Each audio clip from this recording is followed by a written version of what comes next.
ഒരു ദിവസം കോപിഷ്ഠനായ ദുർവാസാവ് മഹർഷി ദ്വാരകയിലെത്തി. ശ്രീകൃഷ്ണ ഭഗവാൻ അദ്ദേഹത്തെ അങ്ങേയറ്റം ഭക്തിയോടെ സ്വാഗതം ചെയ്തു. എന്നാൽ പ്രവചനാതീതമായ സ്വഭാവത്തിനു പേരുകേട്ട ദുർവാസാവ് മഹർഷി കുഴപ്പങ്ങൾ സൃഷ്ടിച്ചു. പാത്രങ്ങൾ പൊട്ടിക്കുക, ചില ദിവസങ്ങളിൽ ഉപവസിക്കുക, ചില ദിവസങ്ങളിൽ മറ്റുള്ളവരുടെ ഭക്ഷണം പോലും എടുത്ത് അമിതമായി കഴിക്കുക. ഒരു ദിവസം അദ്ദേഹം പായസം ആവശ്യപ്പെട്ടു.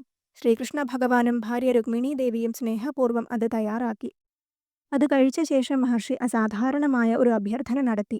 ബാക്കിയുള്ള പായസം തന്റെ ദേഹമാകെ പുരട്ടണമെന്ന് അദ്ദേഹം ഭഗവാനോട് ആവശ്യപ്പെട്ടു. ഭഗവാൻ അത് അനുസരിച്ചു. എന്നാൽ അത് തന്റെ പാദങ്ങളിൽ പുരട്ടാൻ മടിച്ചു. മഹർഷി കാരണം ചോദിച്ചപ്പോൾ തനിക്കത് ഇഷ്ടമല്ലെന്ന് ഭഗവാൻ മറുപടി കൊടുത്തു. തുടർന്ന് ദുർവാസാവ് മഹർഷി ബാക്കിയുള്ള പായസം രുക്മിണീ ദേവിയുടെ ദേഹത്ത് പുരട്ടി ദേവിയെ രഥത്തിൽ ചേർത്ത് കെട്ടി ചാട്ടവാറുകൊണ്ടടിച്ച് രഥം ഓടിച്ചുപോയി. അപ്പോഴും ഭഗവാൻ അർപ്പണബോധത്തോടെ രഥത്തിനു പിന്നാലെയോടി. ശ്രീകൃഷ്ണ ഭഗവാന്റെ വിനയത്തിൽ സന്തുഷ്ടനായ ദുർവാസാവ് മഹർഷി അദ്ദേഹത്തെ അനുഗ്രഹിച്ചു. രുക്മിണീ ദേവി എപ്പോഴും ചെറുപ്പമായി തുടരും. പായസം പുരട്ടിയ ഭാഗങ്ങളിൽ ഒന്നിലെ പോലും മുറിവ് ഭഗവാന്റെ മരണത്തിന് കാരണമാകില്ല എന്നിങ്ങനെ കാലം കടന്നുപോയി. വിധിയുടെ ഭാഗമായി ഒരു വേട്ടക്കാരന്റെ അമ്പ് കാൽപാദത്തിൽ തറച്ച് ഭഗവാൻ സ്വർഗാരോഹണം ചെയ്തു.